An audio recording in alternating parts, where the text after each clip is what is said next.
Market to Market is everywhere you are.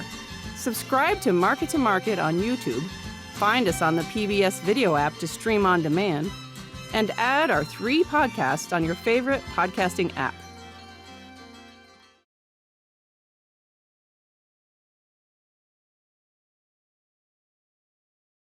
The near eradication of brucellosis, a costly bacterial disease that affected a large number of U.S. cattle herds in the early part of the last century, is one of the nation's major livestock and public health triumphs. It was very prevalent in 1934 when our brucellosis program began. They figured maybe 50% of the herds were infected. The program began. They started testing for the disease, removing those animals that were infected. By 1957, they reckoned about 13% of the herds were infected in the United States, like 234,000 herds. And then in the early 40s, they developed the vaccine. In 2008, for the first time, there were no infected herds in the United States. Experts worry, however, that infected wildlife, particularly elk and bison in the Yellowstone National Park area, are slowly reversing some of that progress in cattle. The disease can cause cows to abort their calves and have milk production fall off dramatically. There's additional concern that another strain of Brucella bacteria that particularly affects hogs is being spread by wild boar in the southern United States. Now, since 2008, of course, we've had a number of herds that have been infected, but they've been infected by wildlife. Back in the 30s, it was people buying cattle that were infected, and those cattle infected their cattle.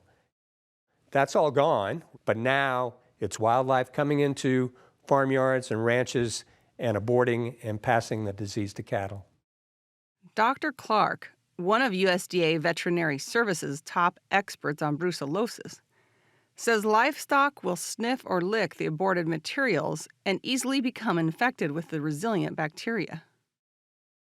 Brucella, the bacteria that causes the disease, can also be passed to humans, often through unpasteurized milk, and causes fevers and other symptoms that, left untreated, can become chronic. With Brucella, which cost the livestock industry about $400 million annually in the mid-1900s, now nearly eliminated from U.S. pastures and feedlots, human infections have also fallen. They've proven in a number of countries that if you can control it in animals, it's controlled in humans also. Because the vaccine currently used on cattle and bison isn't as effective on wildlife like elk, scientists are working on a new version. There's one problem. Several types of Brucella bacteria are included on the federal government's list of possible biological terrorism agents.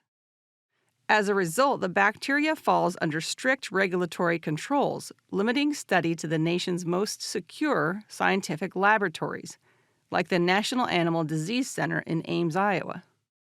That meant biolevel 3 containment for both laboratory and animal work, and that's expensive, and most places do not have that capability. And so for that reason, then you saw the number of laboratories and scientists actually working in the large animal hosts go down. Recently, some USDA officials have agreed with animal scientists that it may be time to consider removing the disease from that list so researchers can work outside the lab. At a minimum, they hope research will be allowed near Yellowstone. It's still kind of a work in progress, as I understand it. The agent is already running loose in those wild populations out there, so you're not introducing anything into that environment that's not already there. Dr. Olson points out that even with an effective vaccine for wildlife, finding a way to administer it to free-ranging animals such as elk would be problematic. In Montana, state veterinarian Dr. Marty Zalewski, who has seen area cattle producers have to deal with the return of the disease, has been encouraging federal officials to move ahead with a policy change. If approved, 2 types of Brucella bacteria could be removed from the select agents list. National security officials, however, are still weighing the pros and cons.